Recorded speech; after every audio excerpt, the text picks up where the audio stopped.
मंत्री योगेश कदम यांनी लातूर जिल्ह्यातल्या नुकसानग्रस्त भागांची केली पाहणी। शेतकऱ्यांना वाढीव मदत नक्कीच दिली जाईल। मंत्री योगेश कदम यांचं शेतकऱ्यांना आश्वासन। कोल्हापूरमध्ये स्वाभिमानीची 24वी ऊस परिषद होणार। 16 ऑक्टोबर 2025 ला विक्रमसिंह क्रीडांगणावर ऊस परिषद पार पडणार। माजी खासदार राजू शेट्टी यांची घोषणा। मुंबईमध्ये वांद्रे ते कुर्ला पॉड टॅक्सी प्रकल्प मॉडेल प्रकल्प म्हणून राबवण्यात यावा। उपमुख्यमंत्री एकनाथ शिंदेंनी दिले निर्देश।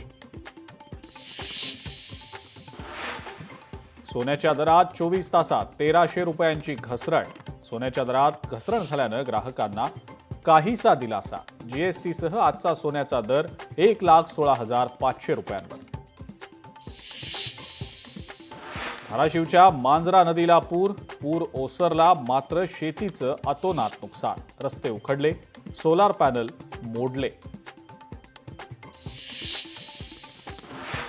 भिवंडी-वाडा महामार्गाच्या दुरुस्तीला 135 कोटींचा निधी मंजूर। भिवंडी लोकसभा मतदारसंघातले खासदार सुरेश म्हात्रे यांच्या प्रयत्नांना यश।